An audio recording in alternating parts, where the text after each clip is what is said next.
a quienes no tuvimos la oportunidad de saludarnos por las restricciones del sistema. Bienvenidos, es un gusto. Mi nombre es Ronnie Aguilar.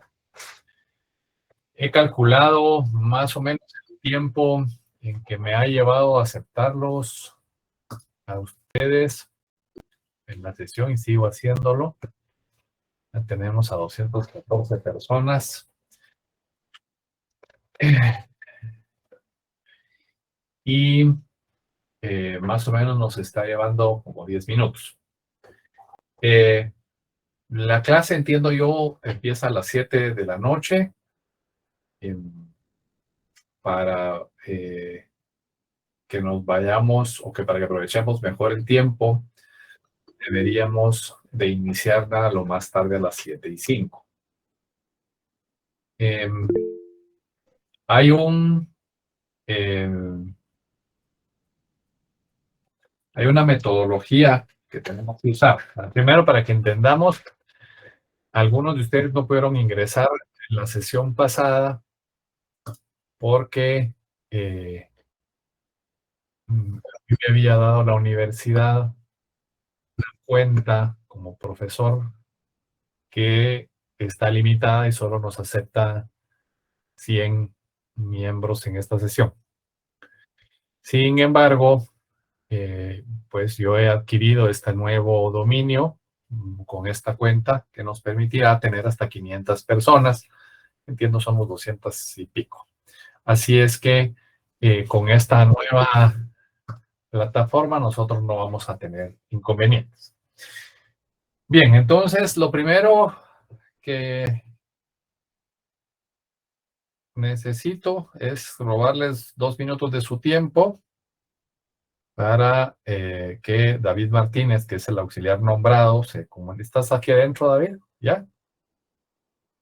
Sí, Lick, Ok. acá estoy adentro. La idea es que David Martínez se presente con ustedes. Él me ha pedido unos minutos como auxiliar de la cátedra para que le conozcan también. Adelante, por favor. Muchas gracias, licenciado. Muy buenas noches, compañeros. Como bien lo decía, licenciado Ronnie, mi nombre es David Martínez y es un honor ser su auxiliar, Lick. En esta ocasión, Junta Directiva me ha nombrado como su auxiliar de cátedra. Me pongo a la disposición no solamente suya, sino de todos los compañeros que están acá en esta sección. Pues cualquier inconveniente, yo he notado que se satura el licenciado demasiado, por ejemplo, en estas secciones que son bien requeridas. Entonces, para que el licenciado no tenga toda esa carga, fue que nos nombraron a nosotros los auxiliares. Entonces, para que ustedes no estén ahí llenándole la bandeja de chat al licenciado, puede haber un filtro conmigo.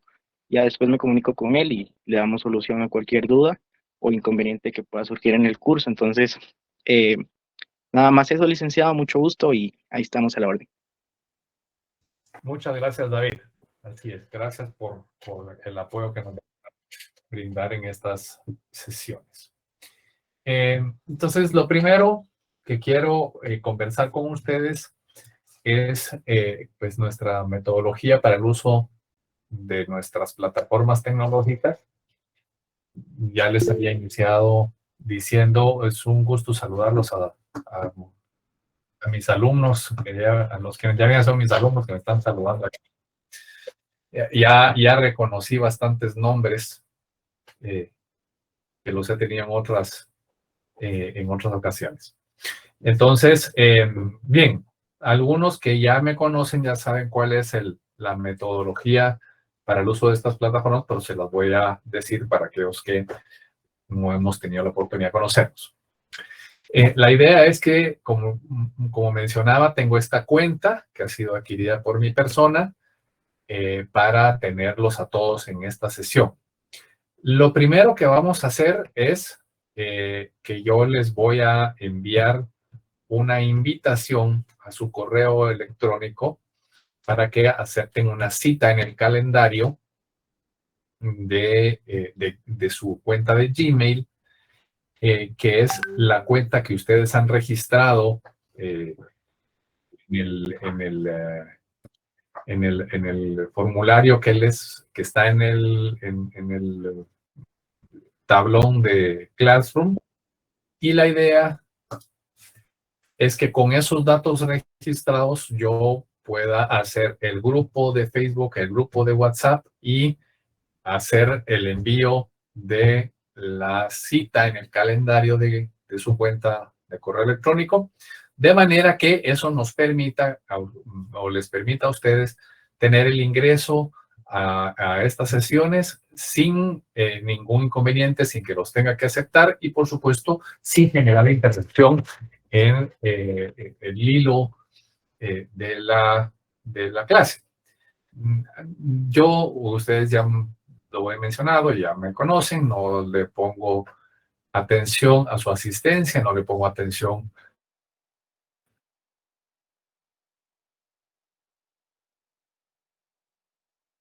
a sus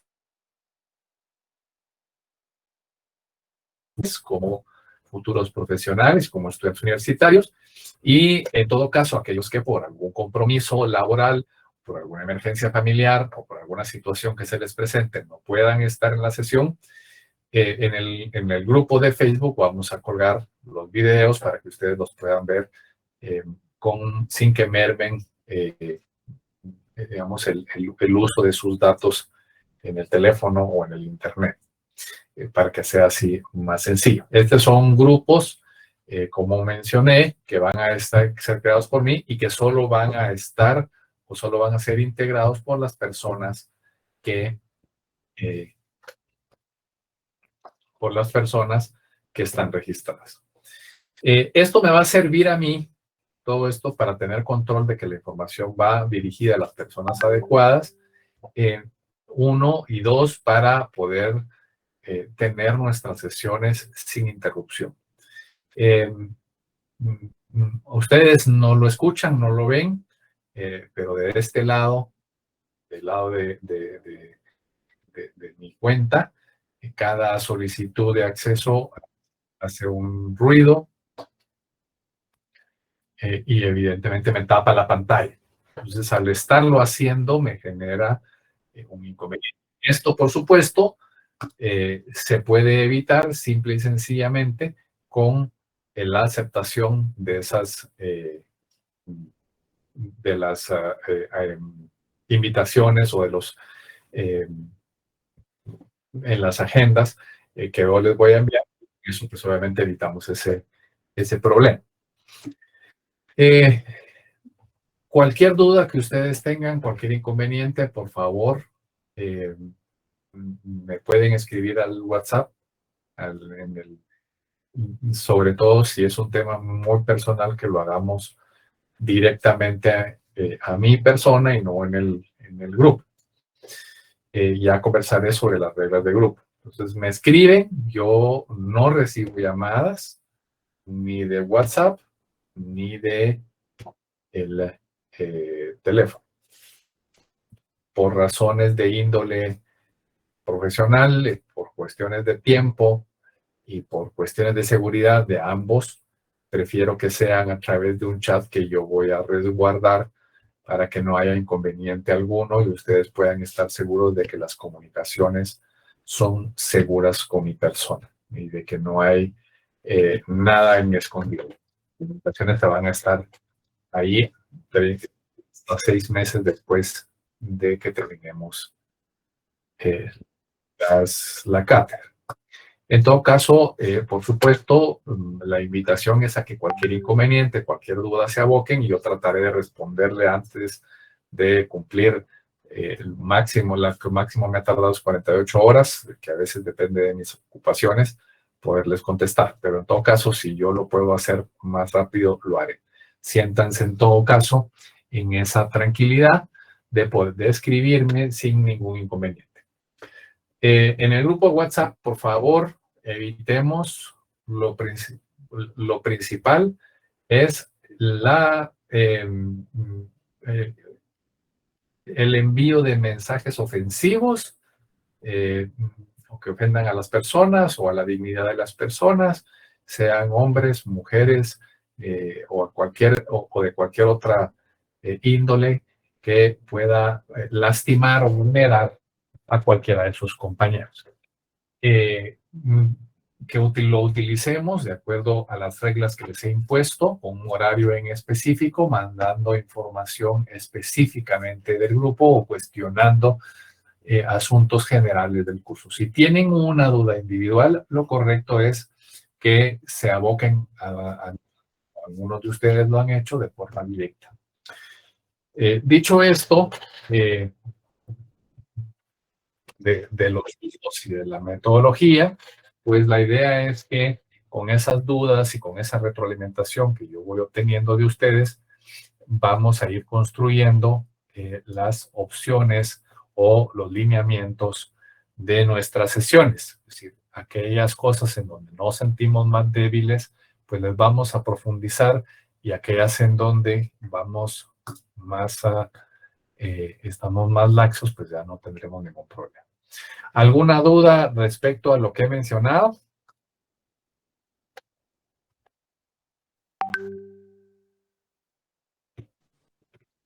No, ninguna. De momento no, Lick. Muchas gracias.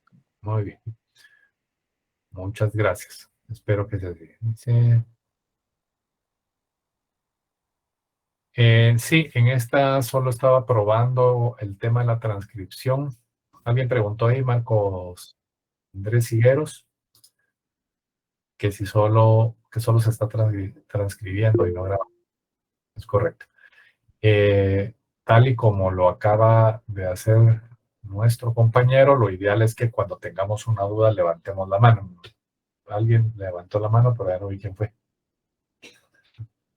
Para que sea en orden. A veces algunas cosas que veamos van a generar más dudas y en muchas personas, entonces para mantener el orden lo vamos a hacer de acuerdo a la prioridad que nos otorga la plataforma, y aquí los ordena en cuanto a quien haya levantado la mano primero.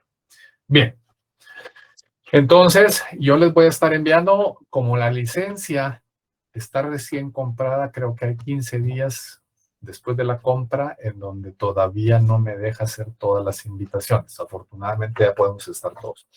Pero les rogaría que mientras no tengamos la invitación en nuestro correo, en nuestro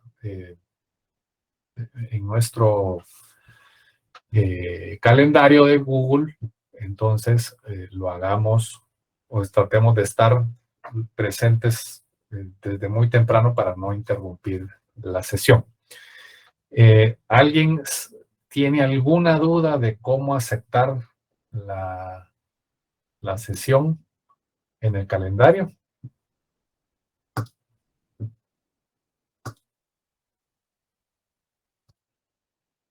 Ok, entiendo que todos sean así.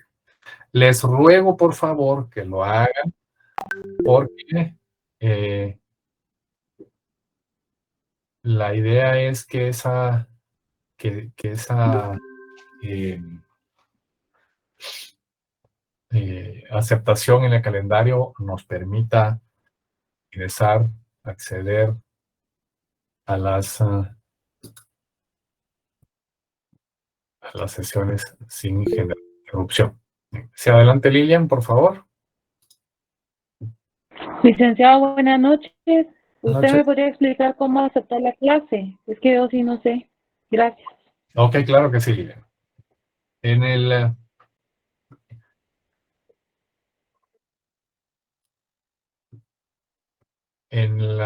vamos a aceptar, permíteme un momento, voy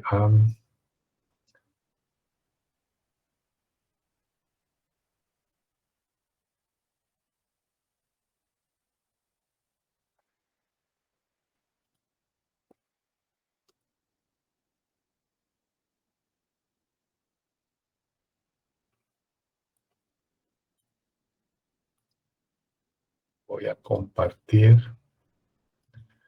aquí con ustedes.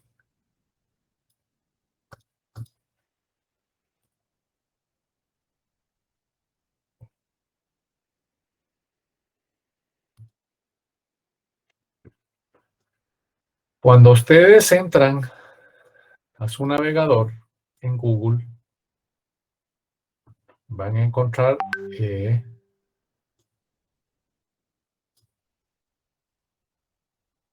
aquí en la esquina superior derecha, Lilian les identifica una cuenta. Si ustedes ven aquí, yo tengo 2 cuentas registradas. Entonces tienen que verificar que sea su cuenta la correcta. Si solo tienen una, no hay problema. Entonces, en el caso del calendario, las aplicaciones que usa Google son estas que están acá en estos 9 puntitos.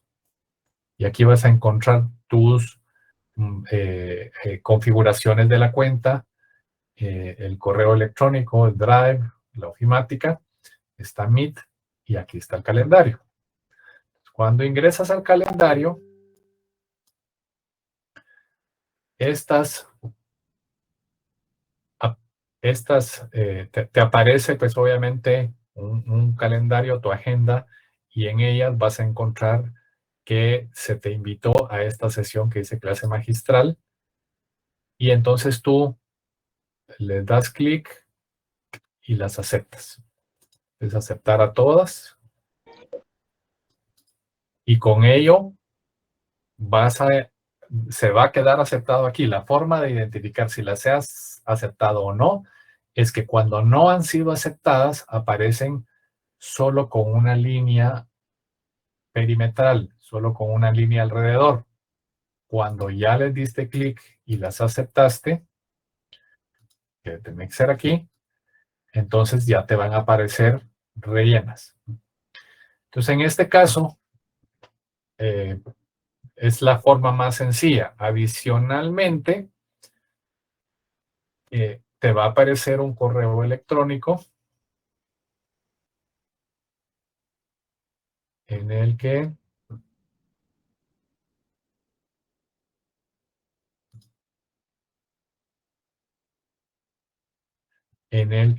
pues aquí me aparecen las suyas aceptadas, pues a los que ya les llegó, en el que te va a señalar o te va a establecer, te va a aparecer que te he enviado la invitación y ahí te va a dar la oportunidad de aceptarla.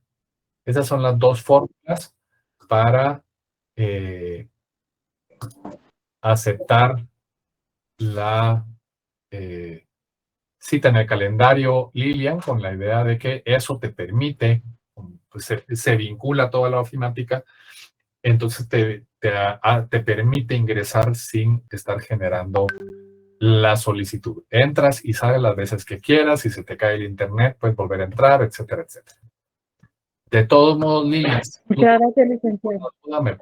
me puedes escribir y con mucho gusto. La invitación... Muchas gracias, licenciado. Con mucho gusto, Lilian. Te agradezco la pregunta. Entonces, no las he enviado a todos porque no me permitió mandar más que a 100 personas. En cuanto me lo permita, eso de las 100 personas es porque Google nos da 15 días de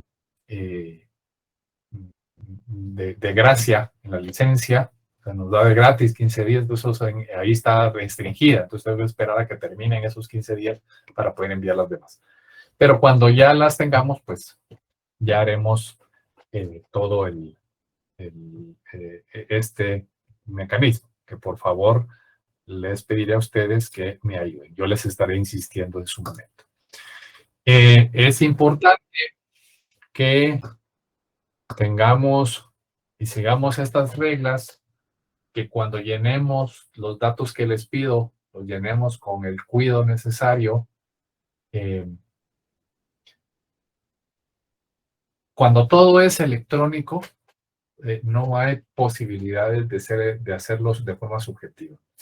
Si yo les pongo que mi correo es Ronnie Aguilar con 2 Ns, pero en realidad es con una N, todas las invitaciones que me manden a mí, pues me las van a rechazar. Entonces tengo que ser muy cuidadoso porque ya hubo algunas personas que me pusieron mal la cuenta de su correo electrónico. Eso es en cosas que me pude haber dado cuenta, que son muy obvias, como por ejemplo, que pusieron Gail o Yam en vez de Gmail o Mail sin la G o con un espacio, etcétera, etcétera. Todo ese tipo de cosas nos genera problemas también. Otros que me pusieron mal su número de carnet, pues me pusieron mal escrito su nombre, que yo me he dado la tarea de corregir, pero que debemos de ser más cuidadosos con eso, sobre todo porque pues nosotros como futuros abogados vamos a entrar ya a una era en la que vamos a ejercer la profesión de la mano de la tecnología. Voy a detener esta grabación porque esta ya no tenía mucho sentido y lo voy a volver a iniciar.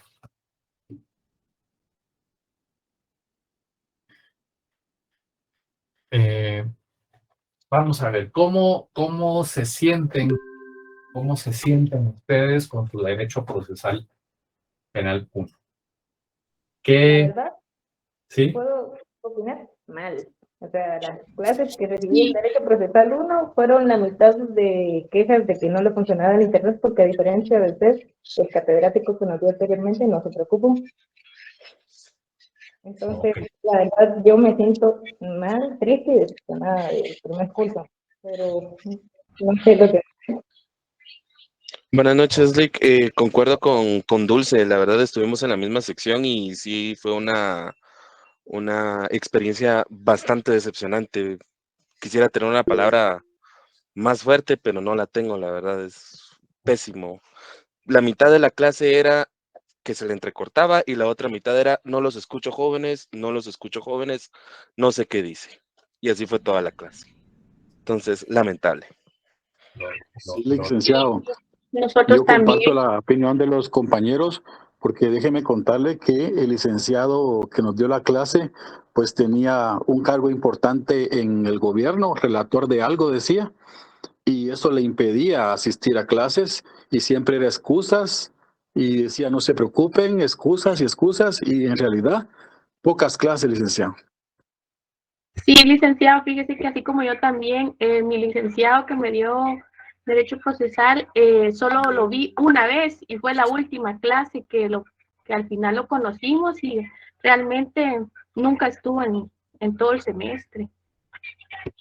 Ok. Muchas gracias por esa retroalimentación. Para mí es muy importante porque eso nos da la idea de dónde partir, ¿verdad? Y esto no es con el afán de señalar a nadie, pero sí por lo menos para entender. Sí, por favor.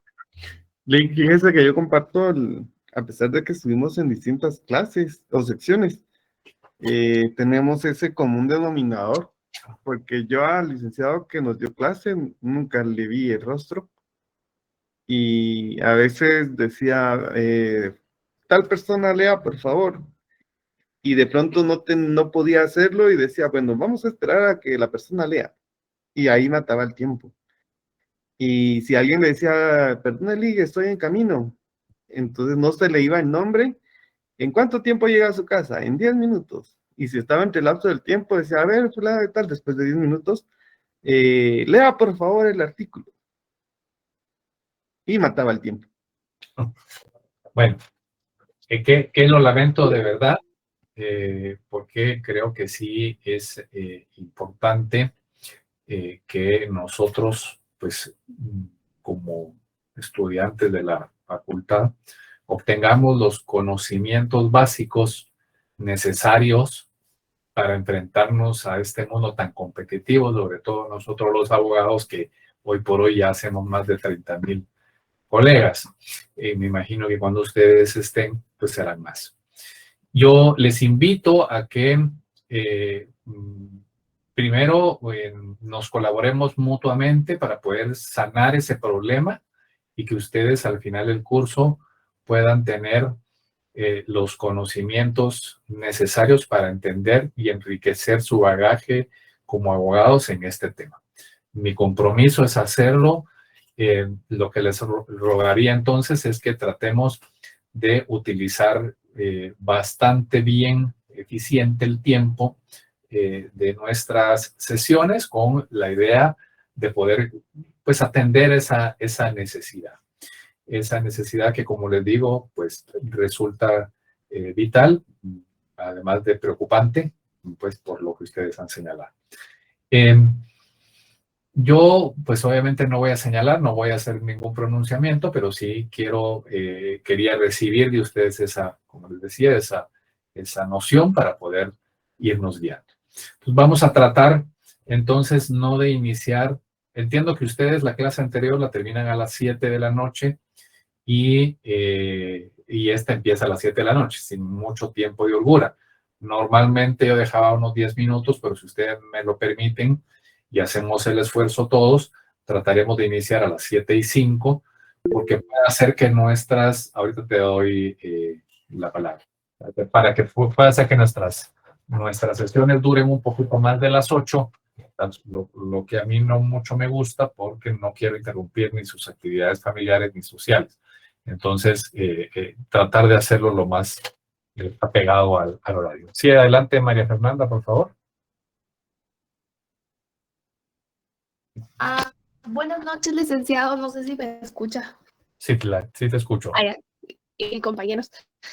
Solo para contrastar un poco los comentarios de mis compañeros, yo solamente le quería comentar que yo estuve con otro licenciado, que ese licenciado sí se daba la tarea de dar bien su clase.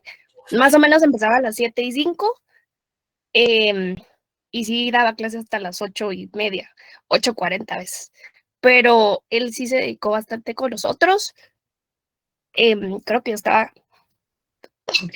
perdón, estaba como en la sección B, creo, o A.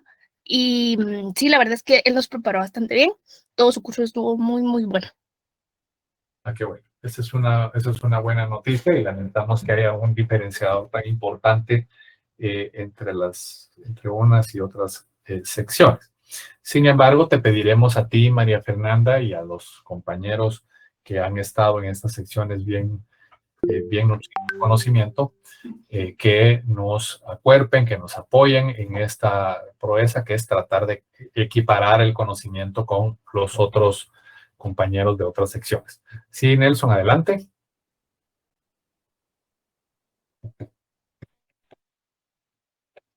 Sí, a nosotros en la jornada vespertina y sí a muchos, si no estoy mal, llegamos hasta en el artículo, los recursos, ya sería el artículo 453 del Código Procesal, porque además de las clases que decimos, muchos de los compañeros optamos por recibir clases C, y con mucho gusto se auxiliar a que nosotros recibamos clases, pues, y con avanzamos demasiado. Ok. Muchas gracias por tu aporte, Nelson. Bien.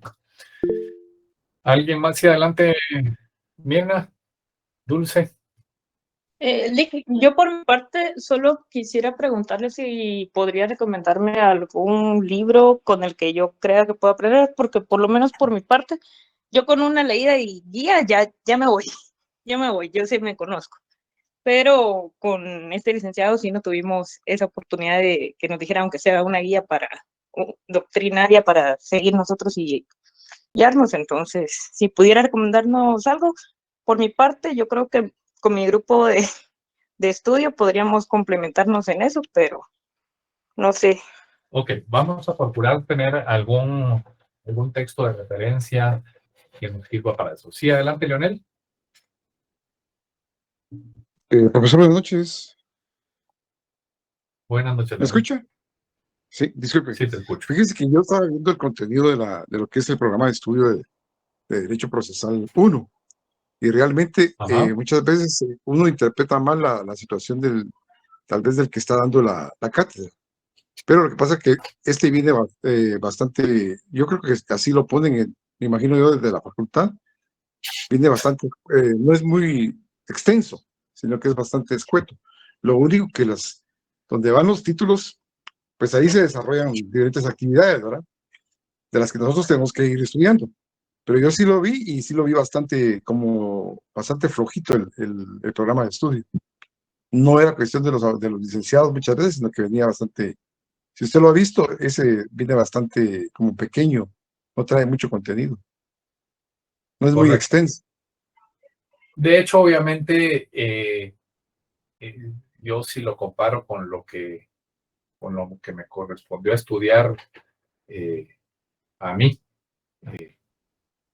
pues que es la referencia que yo tengo.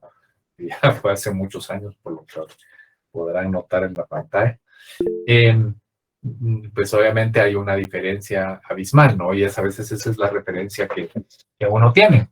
Pero yo primero les reitero que yo no quiero señalar a ningún catedrático, gracias a Dios no hemos mencionado ningún nombre, solo hemos señalado si hay algunas falencias, pero creo que sí es importante tener ciertos elementos. Yo precisamente en tiempos recientes he estado peleando una circunstancia en tribunales y es una excepción por falta de acción en una querella que se me ha que es pues, en la que estamos colaborando. Y en esta,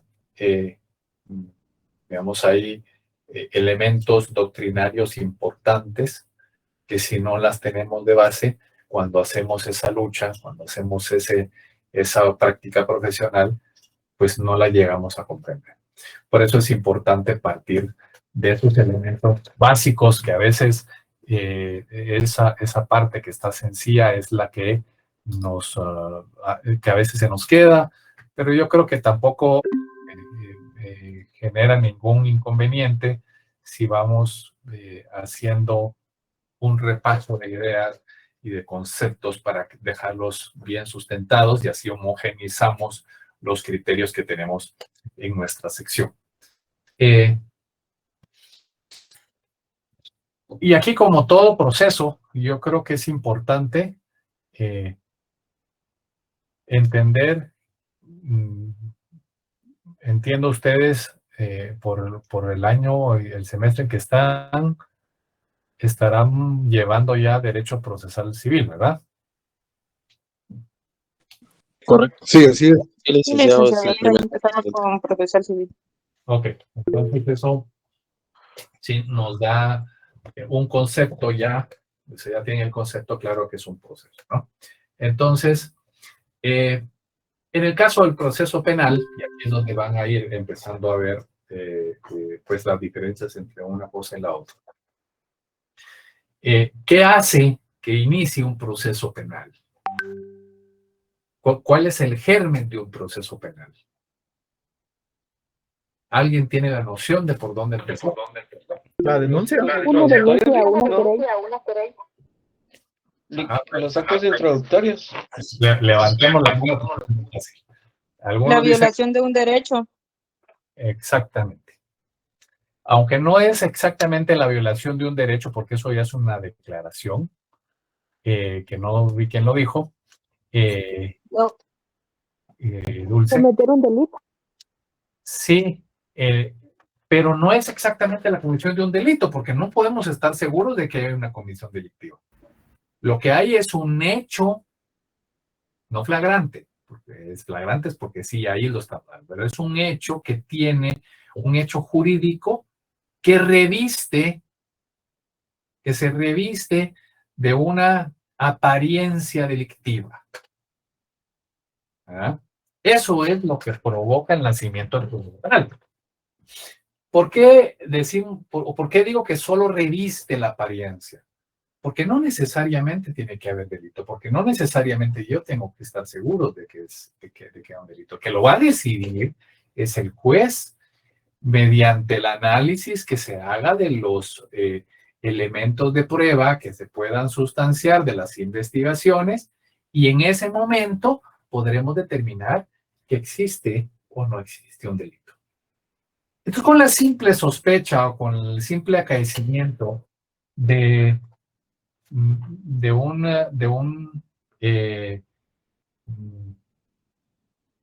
hecho que aparentemente sea delito, ¿verdad? Es decir, no tenemos que tener al fallecido, no tenemos que tener, tiene que haber una apariencia de que se cometió un delito. Muchas veces nosotros nos orientamos en el derecho penal a pensar en aquellos delitos más sencillos, más fáciles de digerir, que son los delitos contra la vida, los delitos contra el patrimonio, pero hay cosas que van bastante más allá. Por ejemplo, los delitos que yo les mencionaba el primer día, que están relacionados con las entidades mercantiles, que están relacionados con la propiedad intelectual, que tienen que ver con más allá, o que nos hacen tener que integrar y tener conocimientos de otras ramas del derecho. Que eso pues ya poco a poco iremos. Pero vamos a ver. En la antigüedad, el individuo que resentía un daño, pues ejercía una especie de acción penal, ¿no? En ese tiempo en donde existía la venganza privada, cuando el hombre se defendía por sí mismo sus derechos, ¿no? La ley del talón. Tal pena cual delito, ¿no? Esto, pues, es lo que quiere decir la palabra talión. Es decir, alma por alma, ojo por ojo, diente por diente, quemadura por quemadura, mano por mano, cardenal por cardenal, casa por casa. Ahora, pues es necesario señalar que la ley del talión, pues no es una pena como tal, ¿no? Y menos su ejecución. En cambio, es finalmente una venganza o es similar a una venganza, porque lo que se busca es que la persona que lo hizo sufra por lo que hizo, ¿no? Entonces, perdón. Ahora, aquí está. Entonces, tenemos que tener presentes que desde ahí empieza a estudiarse y analizarse la acción penal en esta ley del talión, que pues además pues pierde un poco de vigencia, pero que se asume también en el derecho romano, en aquella norma que decía que si alguno rompe un miembro a otro y no se lo arregla, o no se arregla pues con él, pues se tiene que hacer lo mismo con este otro, ¿no? Pero en todo caso no existe hasta esos momentos una concepción de la acción, sino es más adelante en la historia cuando ya se va desarrollando, ¿no?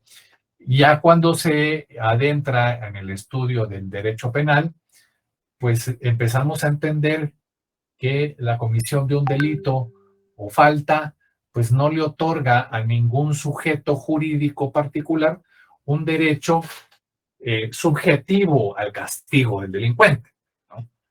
Y esto también sucede con el Estado, es decir, que aunque sabemos que el Estado es el titular del denominado ius puniendi, lo cierto es que no se trata de un derecho subjetivo en sentido propio, sino más bien en un deber del Estado de dar respuesta legalmente prevista a las conductas delictivas.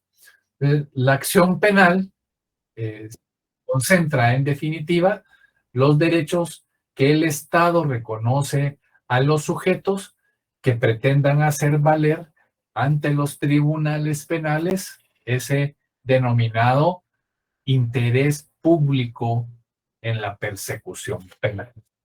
¿Me estoy dando a entender con esto? Sí. Ok, bien. Entonces, la acción penal, decimos entonces, que confiere a su titular el poder de acusar, el poder de señalar. El ejercicio de la acción penal supone la formulación de una acusación criminal. Acción penal es igual, por lo tanto, a la acusación. Y acusar consiste, a su vez, en tres situaciones específicas o tres extremos específicos. Uno es describir los hechos con apariencia delictiva. Ese hecho que reviste apariencia de delito. Dos, la posibilidad de atribuírselos o de imputárselos a una o varias personas determinadas. Y tres, de solicitar del tribunal la imposición de la pena correspondiente, ¿no? La acusación es con esto que yo menciono una clase o una modalidad de pretensión en lo civil, ¿no? Pero propia del proceso penal. Entonces, para el proceso penal se habla de una pretensión punitiva. Por lo tanto, entonces, el ejercicio de la acción penal implica la constitución del accionante en parte acusadora. Solo puede ejercitar la acción penal quien previamente, quien con antelación ha adquirido un estatus de parte acusadora.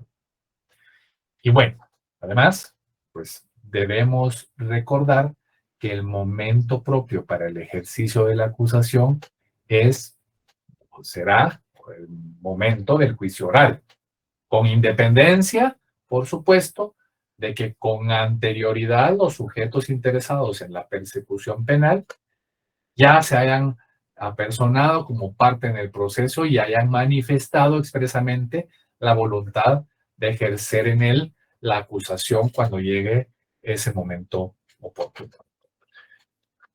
Esto, pues es meridiano, es lo suficientemente claro cuando son particulares quienes formulan la acusación, sean o no perjudicados. Ejercitan la acción penal en sentido amplio desde el momento en que se incorporan al proceso. Entonces ya sabemos que en sentido propio la función de acusar se desempeña durante el juicio oral, ¿no?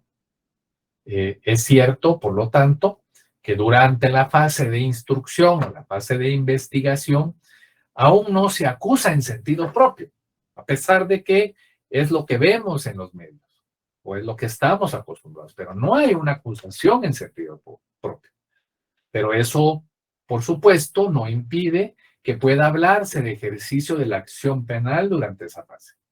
Y es que quien se ha constituido en parte acusadora durante la etapa de instrucción o la etapa preparatoria y participa en ella, lo hace con la finalidad de asegurar la posibilidad de acusar en sentido propio una vez que se abra el juicio oral, ¿no? Desde que lleguemos a esa etapa. Entonces, promueve el desarrollo de las actuaciones precisas para la obtención de las pruebas incriminatorias a través de las que convence al juez instructor de que existe una apariencia delictiva suficiente como para pasar a la siguiente etapa, ¿no? O siguiente fase del juicio. En cambio, cuando se trata del Ministerio Público, la situación es diferente. El Ministerio Público interviene en el proceso penal desde su inicio. Sin embargo, durante la instrucción, su labor no consiste necesaria o no consiste propiamente en el ejercicio de la acción penal, sino en la defensa de la legalidad. Ojo, en la defensa de la legalidad. Por supuesto, con sujeción al principio de imparcialidad, ¿no? Por eso el Ministerio Público tiene el deber de promover la investigación de todos los datos o todas las circunstancias y de todos los hechos que aparezcan tanto los que perjudican como los que benefician al encausado. Una y otra cosa. Ojo con eso. Eso es muy importante porque lo que conceptualmente nos arroja la realidad es diferente. Bueno, una vez terminada la instrucción, la investigación, el Ministerio Público tiene el deber de valorar los resultados de la investigación. Y si considera que de estos se deduce una apariencia de delito contra el imputado, pues los principios de legalidad y de oficialidad lo obligan a ejercer la acción penal, es decir, a asumir formalmente en el proceso la condición de parte acusadora. Pero esta situación no lo hará mientras no arribe o no llegue al momento en que formalmente corresponde ejercer la acusación, ¿verdad? En el escrito de acusación o en el escrito de calificación provisional, depende de cuál sea el procedimiento, pero en ambos casos, antes de la celebración de las sesiones de un juicio oral. ¿Me voy dando a explicar hasta el momento? Sí. Ok. Sí, Bien. licenciado. Sí, gracias. Muy bien, muchas gracias por cualquier cosa que ustedes necesiten, me levantan la mano y lo vamos como. Bueno. Ahora, el ejercicio de la acción penal en nuestra legislación está configurada como la manifestación de un derecho, como el cumplimiento de un deber, en función de quién sea el sujeto accionante. Entonces, se configura como el ejercicio de un derecho cuando corresponde a sujetos particulares en alguna de las modalidades que pues figuran en nuestro código. En principio, como el ejercicio de un derecho atribuible a todos los ciudadanos y ejercido por todos ellos, aunque no hayan tenido un daño directo, un perjuicio directo del hecho, ¿no? Aunque no hayan tenido eso, tienen ese derecho atribuido como ciudadano. Y ese derecho nace de cualquier delito perseguible de oficio, es decir, como el ejercicio de la acusación popular, ¿no? También como el ejercicio de un derecho que se le atribuye a los sujetos jurídicos perjudicados por un delito, nacido de los delitos que se persiguen de oficio a instancia particular o por previa denuncia del ofendido. Es decir, como el ejercicio de una acción particular.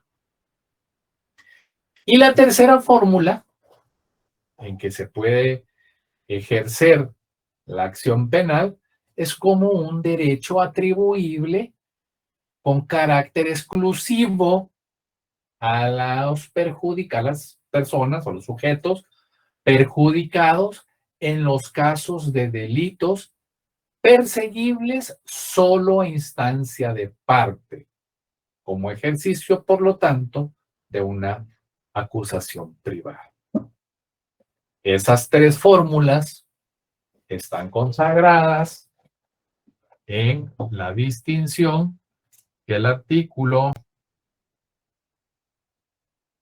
no tenía la mano, perdón, 24, 24 bis, 24 ter, que están en su código procesal penal, y 4.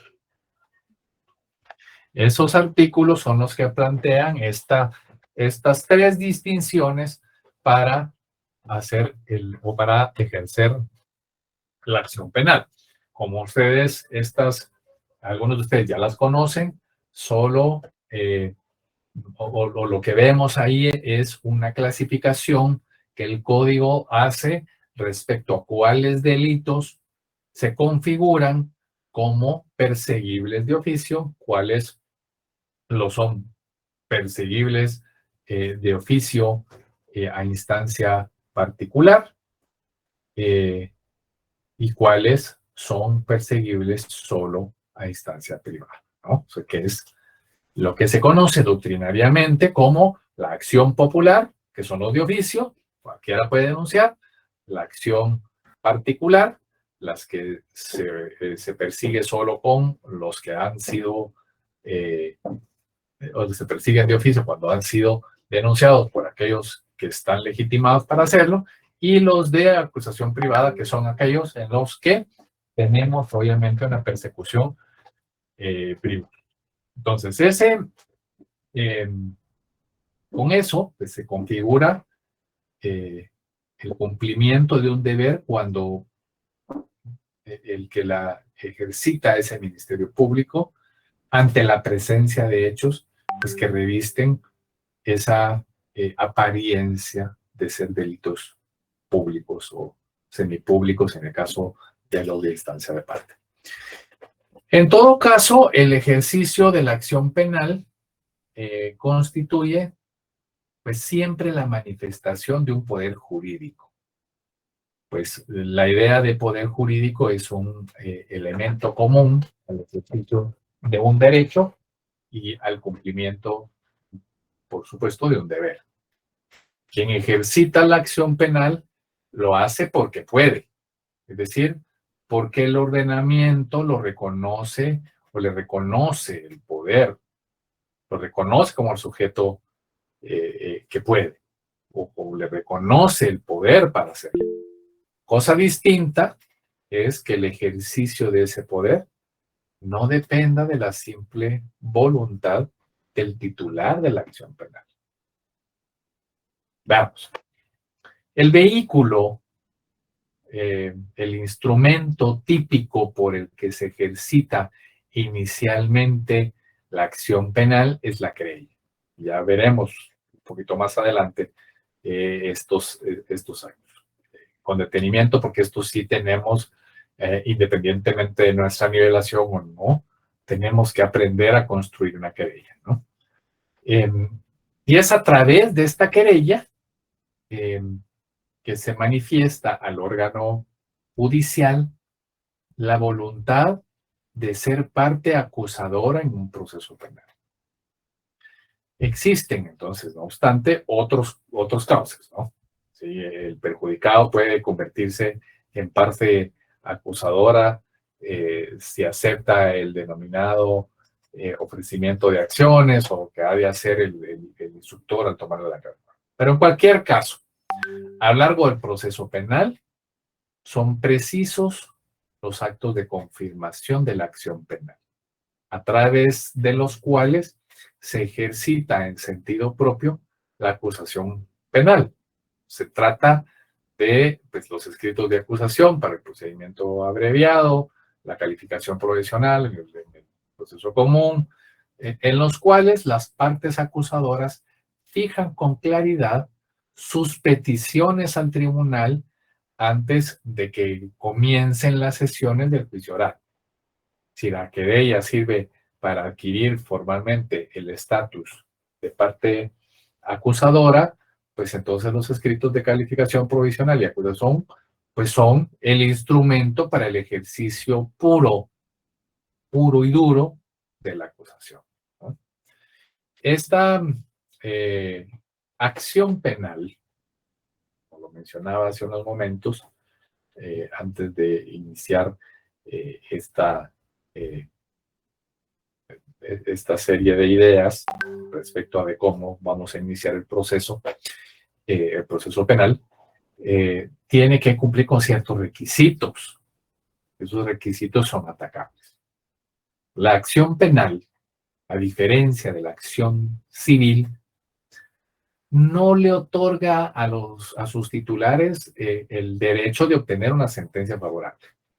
Ni siquiera les concede, según vamos a ir viendo, el derecho a que por su sola voluntad se pueda abrir el proceso, por supuesto, proceso penal, y a que pues, se deba desarrollar con todos sus trámites hasta concluir por medio de una sentencia, como si sucede en el civil, ¿no? Les concede el poder de acusar, es decir, el poder de intervenir en el proceso penal formulando una acusación. Además, la acusación penal no es absoluta o incondicionada. No basta con la simple voluntad de acusar de un sujeto interesado en la persecución penal para que a ese sujeto le resulte posible formular una acusación penal, ¿no? Entonces, según lo que acabo de señalar, la acción penal como poder de acusar no depende para su realización de la simple voluntad de la parte acusadora. El simple hecho de que un sujeto pretenda ejercitar el contenido de la acción penal no significa que lo pueda hacer. Por el contrario, es un presupuesto general del ejercicio de la acción penal la existencia de un hecho que revista apariencia delictiva. La existencia de un hecho que reviste la apariencia delictiva. Un hecho que parece delito. Pero además, que así lo perciba o así lo aprecie el juez o el tribunal competente.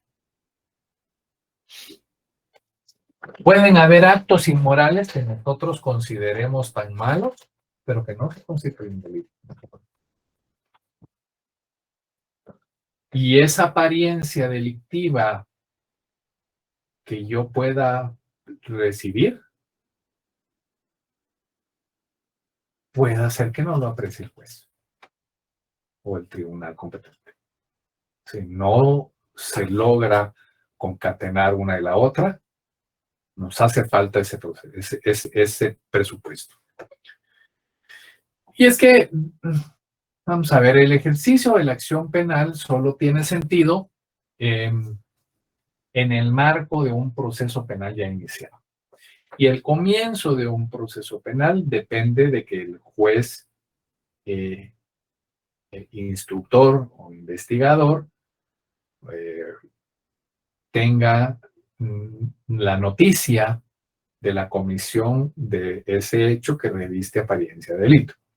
Por lo tanto, el comienzo del proceso penal no obedece necesariamente al ejercicio de la acción penal. Es cierto que muchas veces el juez percibe o le llega la noticia criminal precisamente porque el interesado en ser acusador lo pone en conocimiento, por supuesto a través de una querella. Pero que el proceso comience depende también en esos casos de que el juez considere que los hechos descritos en la querella sean creíbles, sean verosímiles y que revistan esa apariencia. Además, para que la acción penal tenga sentido, es preciso que el proceso penal iniciado avance y que se llegue en él a la fase de juicio oral, que será en todo caso donde se formulará en toda su plenitud la acusación criminal. Y para ello, pues es también necesario que la apariencia delictiva detectada al comienzo del proceso se confirme tras las investigaciones y se concrete en una o varias personas. Esto, pues como se intuye, tampoco depende de la voluntad de la parte acusadora, sino pues, de la realidad de las cosas y de los, por supuesto, frutos de la investigación. Sin olvidar, claro está, por supuesto, el papel activo de colaboración de las partes acusadoras durante el proceso de investigación o de instrucción.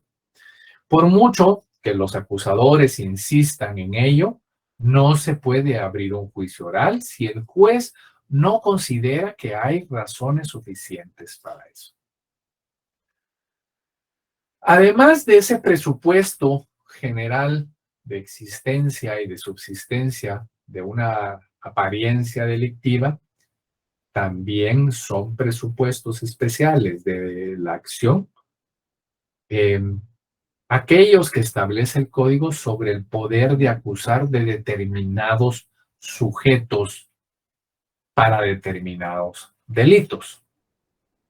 Estos presupuestos especiales son objeto o serán, o no son objeto, son establecidos en el código para definir quiénes pueden o no hacer. Por ejemplo, el legitimado para acusar o para señalar el robo de una cosa o de un bien es el afectado. El legitimado para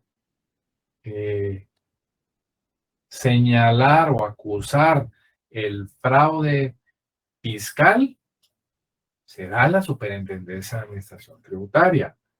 El legitimado para señalar un fraude en un contable, en una sociedad anónima, serán los socios o el administrador, los administradores, dependiendo si sea administrador único o el consejo de administración.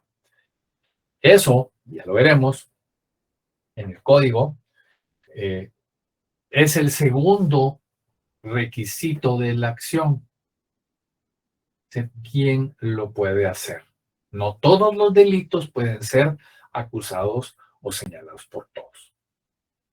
Y tercero, la concurrencia pues de esos presupuestos de la acción debe estar sujeta desde el primer momento al control jurisdiccional. Entonces, en consecuencia de ello, cuando se interpone la querella, que es la forma típica de ejercicio de la acción penal, se interpone la querella con la finalidad de dar comienzo a un proceso penal en relación con ciertos hechos, el juez a cargo, que es el juez, que es el denominado doctrinariamente como juez instructor, debe o ha de juzgar si esos hechos que se relatan en la querella no son manifiestamente falsos, son infundados, son inverosímiles o si encajan de verdad en algún tipo penal. Y solo si los hechos parecen delictivos y punibles, tiene sentido el proceso. Y la existencia en él de una parte acusadora es lo que es lo que nos va a dar en todo caso la posibilidad de seguir, ¿no? Son esa apreciación del juez de que de verdad es un delito y que es punible, es que tiene sentido que exista proceso y que exista un acusador, ¿no? En caso contrario, la querella debe desestimarse. Sí, Leonel, adelante. Licenciado, disculpe, fíjese que yo estaba viendo una situación del delito contra el orden público. Ajá. En este caso, ¿quién sería la parte acusadora contra este delito? Mira, ahorita ¿O quién puede ser? te voy a dar los artículos que quiero yo analizar con ustedes detenidamente, porque esta parte es importante. No los tengo a la mano ahorita y ya se me perdieron aquí. Pero parte de ello es lo que vamos a ir buscando. Vamos a ir analizando con detenimiento. Porque en estas acciones que te refieres a la acción, a los delitos de acción pública. No, esa es la violación al orden público. A la violación al orden público. La Sí. violación al orden público es un delito de acción pública. Entonces, puede ser determinado por cualquier persona. Dentro de todos, es que hay unos relacionados con ellos que están específicamente para ciertas autoridades. Y esas autoridades son las que vamos a ir viendo que están señaladas específicamente en el código. Pero lo más importante ahorita es que, digamos, logremos entender que en esos artículos, que debemos de hacer casar esos artículos con esta acción penal. Es decir, ¿quién es el sujeto legitimado? Y ahí es donde vamos a establecer si la acción penal es perfecta o no. Si no es perfecta, si no logramos ninguno de estos tres elementos, que ahorita estamos viendo el tercero, que es la convicción del juez respecto a la existencia del delito, es decir, de ese hecho aparentemente delictivo, si no existen esos tres elementos, no puede continuarse conociendo la querella, ¿no? Por supuesto, mediante el procedimiento adecuado, ¿no? Entonces, cuando el proceso penal ya se ha iniciado como consecuencia pues, de una denuncia, de un atestado policial o del conocimiento privado de un juez, esa decisión de incoar el proceso o iniciar el proceso presume que el órgano jurisdiccional ha apreciado la existencia de ese hecho con apariencia delictiva.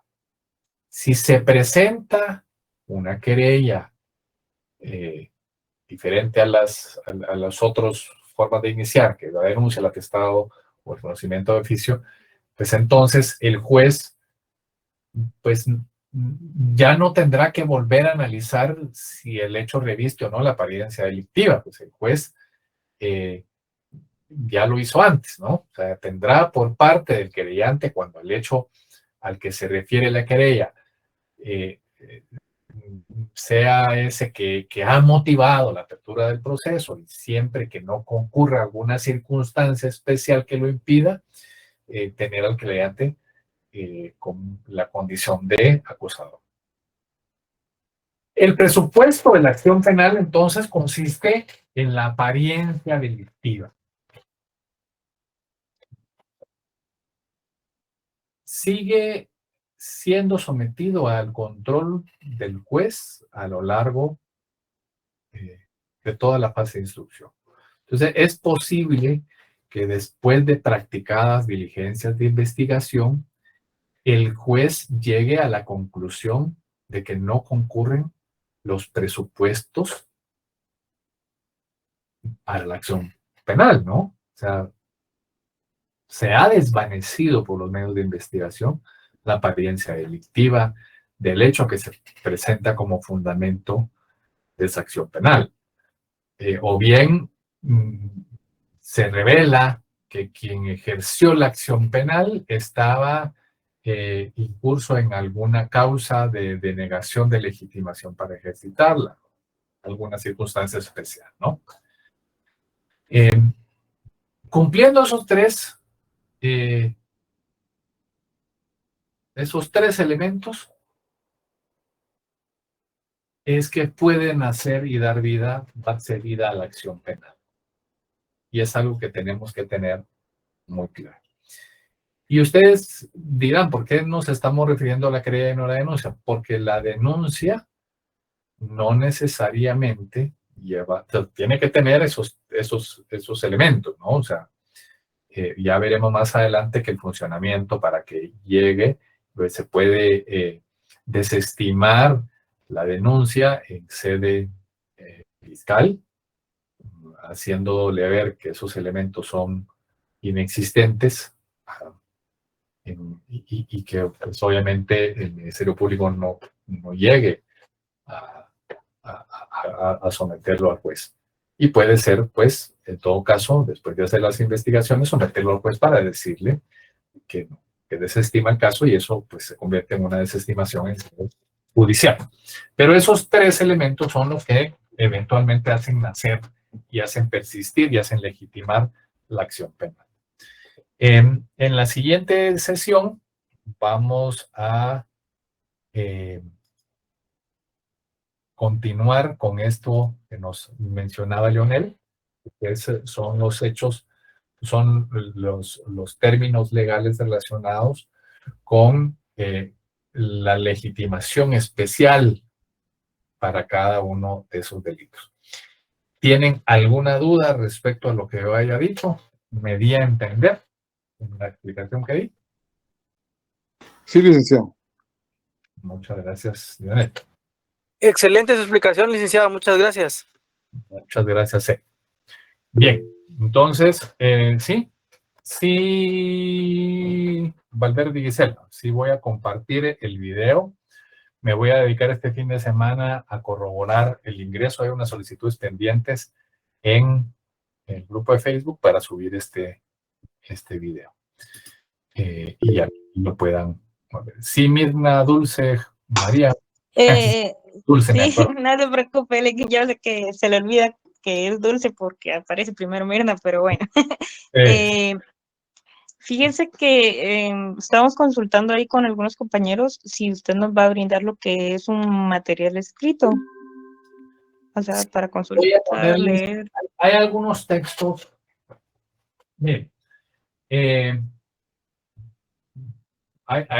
no tengo yo dentro de mis libros algún PDF que les pueda servir o que les pueda subir.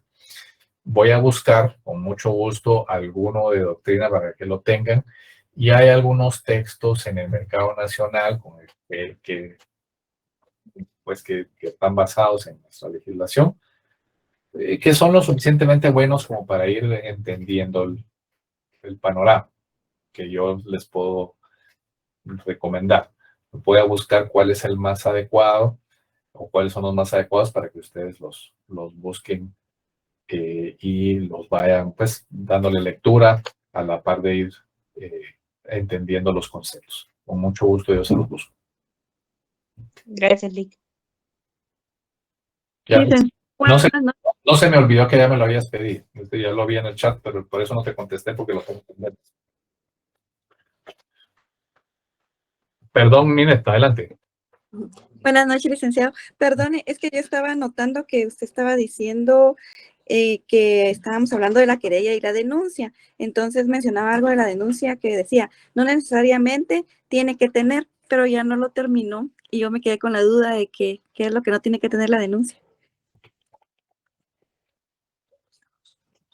¿Qué habrá sido? Voy a revisar el video. Mira, vamos a ir viendo la forma, la noticia criminal llega a través de una denuncia, un atestado policial o de una querella. Lo natural para el ejercicio de la acción penal es la querella. La querella tiene que cumplir con ciertos requisitos formales. La denuncia no tiene que cumplir con todos esos requisitos. Vamos a ir viendo posiblemente lo que yo te he dicho ahí y que me haya quedado en el tintero es que no tiene o no se cumplen los mismos requisitos de formalidad con la querella. Lo que pasa es que la querella si la presentas, como veremos más adelante, ante el tribunal. La denuncia la presentas ante el Ministerio Público. Y en la denuncia todavía no se ha entrado a calificar la acción penal. El Ministerio Público hace una investigación previa y si llena los elementos que hemos hablado, entonces procederá a trasladarse al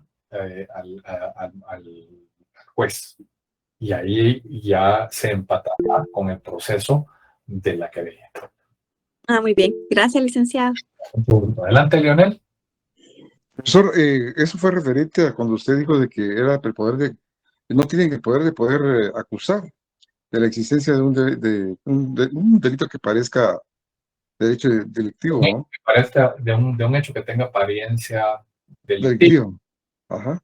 Sí, La línea entre la querella y la denuncia es muy tenue, porque siempre deben de cumplir ciertos requisitos. Eso lo vamos a ver, porque digamos, de la querella tú te conviertes en una parte procesal de la denuncia, no necesariamente. La denuncia puede simplemente iniciar o echar a andar el proceso de investigación y tú abstraerte o abdicar de continuar en el proceso. En la querella sí necesariamente acompaño y me convierto en acusador, que por supuesto que al ser querellante yo me convierto, dependiente del tipo de delito, en querellante adhesivo, o en querellante. Sí, ¿no?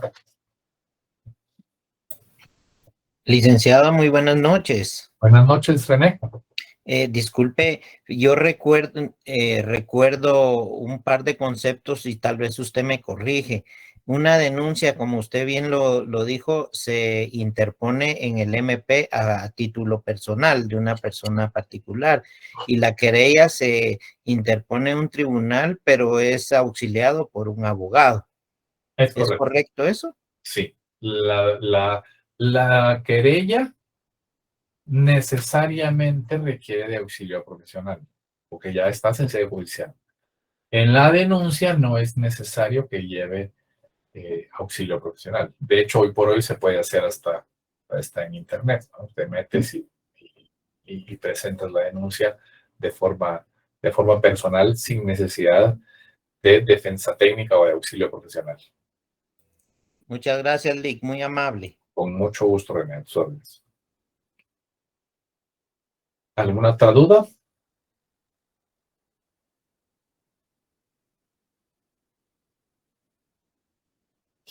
Gracias, Lick, por su cátedra. Muchas gracias, muy amable. Buenas noches, Lick. Con mucho gusto, William, a sus órdenes. No se llaman sellos, se llaman timbres forenses, que es los que Gracias. Alguien hizo una pregunta ahí. Los timbres que se acompañan cuando... Perdón, Jocelyn, adelante. No, únicamente para decirle su cátedra, licenciado. Muchas gracias. Te agradezco mucho. A ustedes todos les agradezco su presencia y asistencia a esta sesión. Esperamos vernos entonces el próximo martes. Espero ir resolviendo los accesos como yo les he señalado. Cualquier duda de conectividad de las plataformas o del contenido de la clase, no duden en escribirme sin ningún reparo, por favor. Les agradezco a todos, les deseo una muy feliz noche, que tengan una actividad familiar gratificante el resto del día. Gracias, Lick. Gracias, Lick. Buenas noches. Gracias, Lick.